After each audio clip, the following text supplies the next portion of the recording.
Complain आया था एक डॉक्टर के द्वारा कि उनके अकाउंट से फर्जी तरीके से पैसे की निकासी कर ली गई है। अनुसंधान किया गया, ये केस साइबर थाना में दर्ज किया गया था और साइबर थाना के द्वारा इसमें बहुत ही बेहतरीन अनुसंधान किया गया है इसमें। और जो बात खिल के आ रही है वो बहुत ही चौंकाने वाली है। इसमें फिंगरप्रिंट की क्लोनिंग कर ली गई थी और उसके तहत अकाउंट में पैसे निकाले गए थे।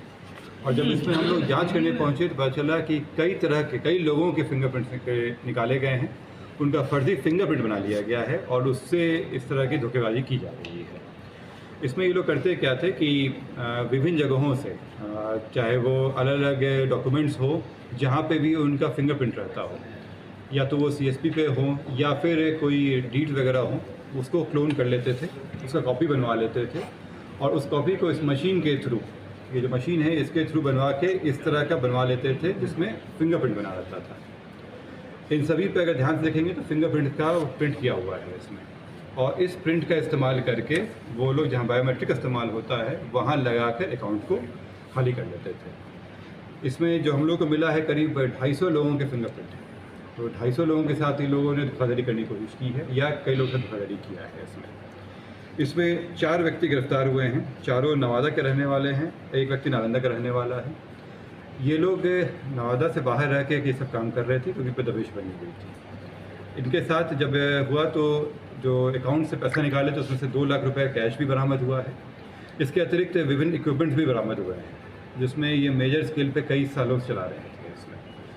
तो मेरी आप सबसे ये भी अपील रहेगी कि अपने बायोमेट्रिक्स पे भी ध्यान दें, क्योंकि बायोमेट्रिक की भी एक इस तरह की आई है कि उसकी भी क्लोनिंग हो रही है, तो ये ध्यान रखें और जो फीचर्स होते हैं, जो सुरक्षा के फीचर्स होते हैं उससे अपडेटेड रहें। कहाँ से गिरफ्तारी हुई है? कौन से लोग? राजगीर से किए गए। कौन से लोग? कौन लोग हैं? नॉलेज कुमार हैं जो वारसलीगंज के रहने वाले हैं, अनिल कुमार ये मुफस्सिल थाना के रहने वाले हैं, राजकुमार वारसलीगंज के, और राम बाबू कुमार सरमेरा नालंदा जिला के। इन 4 गिरफ्तारी हुई है। इन लोगों को पहले कोई भूमिका ये हम लोग निकलवा रहे हैं क्योंकि जिस तरह से ये कार्य किए हैं इससे लग रहा है कि ये पूर्व में भी किए हैं। इनका हम लोग आपराधिक इतिहास निकलवा रहे हैं। साथ में और भी जो व्यक्ति जो इनके साथ थे उन पर भी हम लोग कोशिश कर रहे हैं गिरफ्तारी। सर एक सवाल है, जिस तरह से आपने बताया ये बहुत बड़ा मामला है, क्योंकि अभी आपने कहा कि आधार कार्ड बनाने में सबसे ज़्यादा बायोमेट्रिक्स का यूज होता है। गवर्नमेंट ऑफ इंडिया की अगर हम बात करें तो गाँव से भी काम करें। Nawada is a cyber hub in all over India, सबसे ज़्यादा केसेस यहीं आ रहे हैं। ऐसे में पुलिस के लिए कितनी बड़ी अब चुनौती होगी, क्योंकि जिस तरह से अभी एक विजन आपने किया है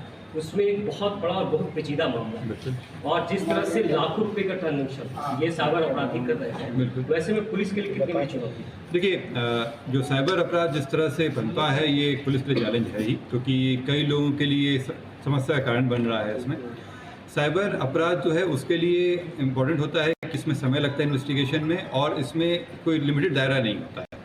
साइबर अपराध कहीं से भी किया जा सकता है, तो इसके लिए नवादा पुलिस में जो साइबर थाना है उसमें काफ़ी ट्रेंड लोग हैं, और आप ये देख भी सकते हैं कि किस तरह से बारीकी से उन्होंने इन्वेस्टिगेशन किया और इसको निकलवाया। सर लोगों को जागरूकता के लिए कुछ नहीं करते? मैं इसमें आता हूँ। जिस तरह से इसमें जो आप बताया कि 4 मार्च के अपराध का भेदन भी कर दिया गया है, तो इसमें समय लगता है और जटिल होता है, और इसमें जो नए जो आ रहे हैं टेक्नोलॉजी उसका इस्तेमाल करना होता है।